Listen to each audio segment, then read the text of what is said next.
এবং আমি আরেকটা কাজ করতেছি, রামগঙ্গাতে একটা ছোট্ট এই আমাদের খালের উপরে ছোট্ট একটা ভাসমান রেস্তোরাঁ বানাইতেছি।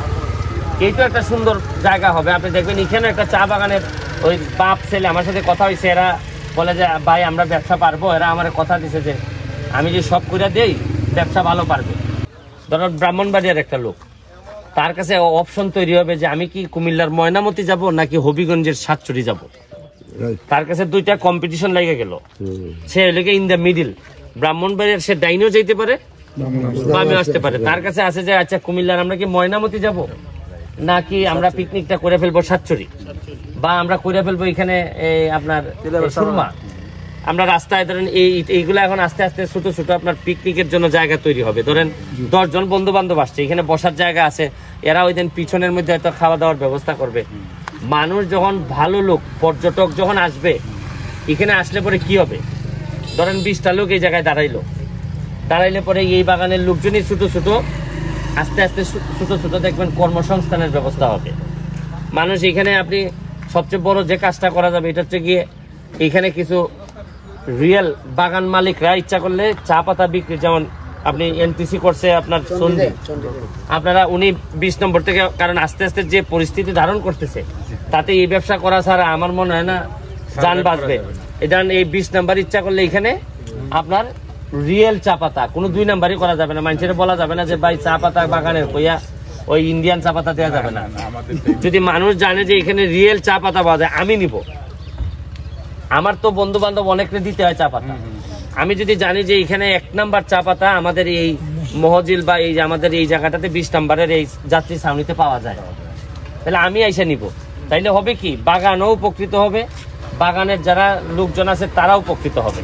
এবং আমি চাইতেছি যে সবগুলা এই যতগুলা যাত্রী ছাউনি আছে সবগুলার আমি সুন্দর করে করব, এবং প্রতিটা যাত্রী ছাউনিতে চা বাগানের লোকজন দ্বারা পরিচালিত হবে, মানে চা বাগানের লোকজন।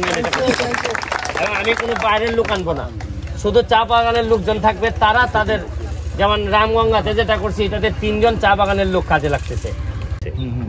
সবগুলা যাত্রী ছাউনির ছাদের উপরে সৌর বিদ্যুতের প্যানেল থাকবে, দিলে পরে নিচে যে এখানে একটা থাকবে সে আপনার কারেন্ট পাইলো, এবং কারেন্টের মাধ্যমে এখানে ওই যে কি দেওয়া থাকবে আপনার মোবাইল চার্জিং এর স্লট দেওয়া থাকবে।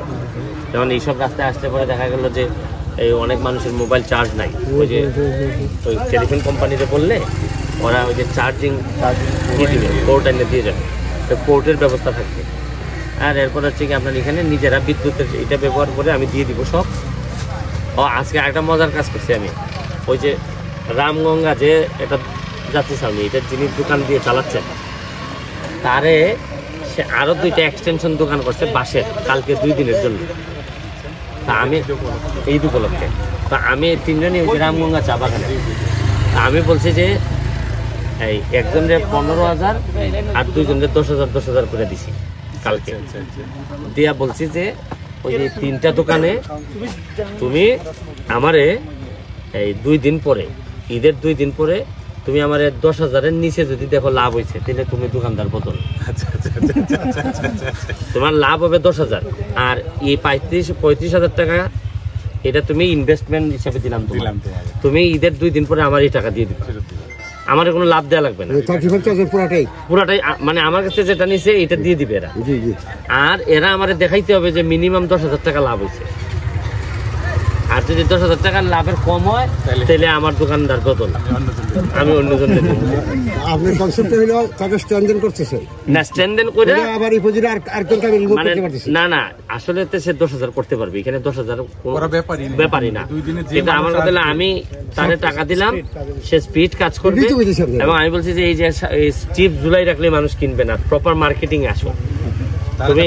তুমি আগে বুঝতে হবে যে এই এলাকায় এদিকে আসতে মানুষের কি লাগে। তোমার চিপস খাইতে সবাই এখানে আসে না, তুমি এখানে ডাবের পানি জুসের ব্যবস্থা যদি করতে পারো, একটা ওই যে ব্লাইন্ডার না কি বলে এখানে জুস বানাই দিল, মানে আপনি কনসেপ্ট ডেভেলপ না করলে এখানে তো আপনি আরেক কয়দিন পরে আপনারা যেভাবে কাজ শুরু করছেন তাতে নোয়া বাড়া বেতন দিতে পারে না। ওনারা কি এই রিয়েল উনারা নাকি কাস্টমার অটোমেটিক আইব কাস্টমার কাস্টমারের অভাব নাই 10,000 টাকা লাভ করতে হবে 35,000 টাকা আপনার মধ্যে দিয়ে ফেলবেন বা এই মাত্রাতে ধরেন একটা কাস্টমার হলো না তখন তাদের বিষয়টা হচ্ছে গিয়ে যে এটা তো তারে একটা পরীক্ষাতে দেওয়া হয়েছে, সে পাসও করতে পারে ফেলও করতে পারে। ফেল করলে এখানে এমন কোনো কনসিকুয়েন্স হবে না। কিন্তু এই যে আজকে আমরা এখানে 11টার সময় উদ্বোধন করতে আসব, আপনার কি মনে হয় যে এখানে যারা আসছে সবাই আমরা দাওয়াত দিছি জানে জেনে? কিন্তু তারা বুঝছে যে এখানে একটা ভালো ঘটনা, আমরা আসি। সবাই একটা অনুষ্ঠানের সাক্ষী হইতে চাইছে।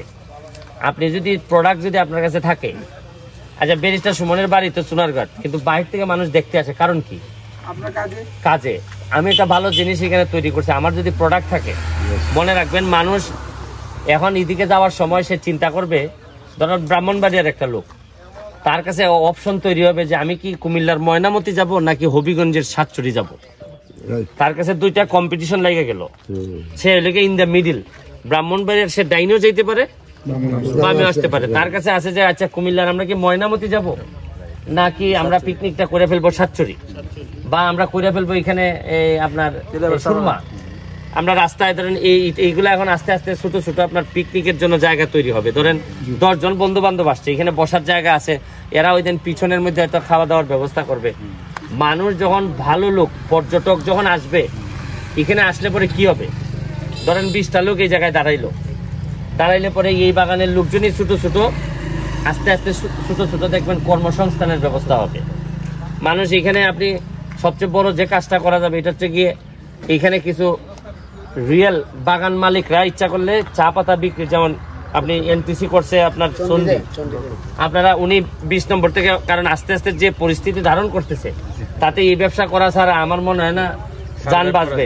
এটা এই 20 নাম্বার ইচ্ছা করলে এখানে আপনার রিয়েল চা পাতা কোনো 2 নাম্বারই করা যাবে না। মানুষের বলা যাবে না যে ভাই চা পাতা বাগানের কইয়া ওই ইন্ডিয়ান চা পাতা দেওয়া যাবে না।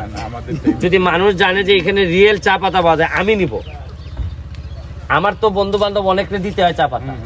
আমি যদি জানি যে এখানে 1 নাম্বার চা পাতা আমাদের এই মহজিল বা এই আমাদের এই জায়গাটাতে 20 নাম্বারের এই যাত্রী ছাউনিতে পাওয়া যায়, তাহলে আমি এসে নিব।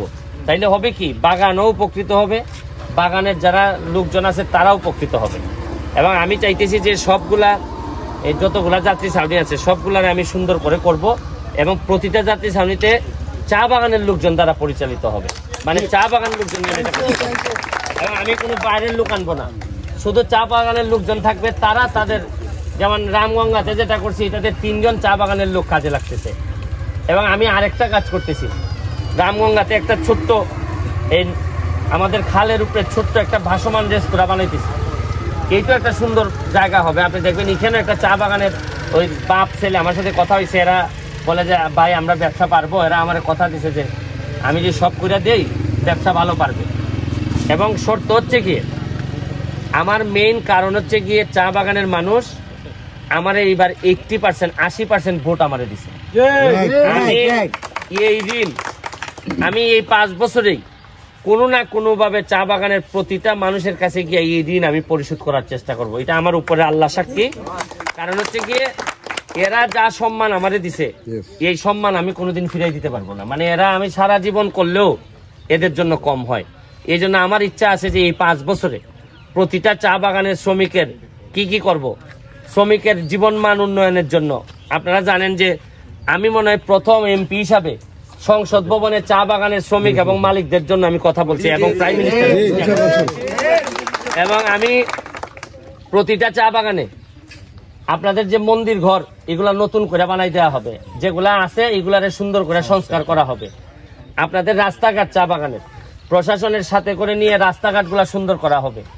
যে সব চা বাগানে স্কুলের ব্যবস্থা নাই, প্রাইমারি স্কুলের, এখানে একটা প্রাইমারি স্কুল স্থাপন করা হবে, বাগানের সাথে মিলেমিশে করা হবে।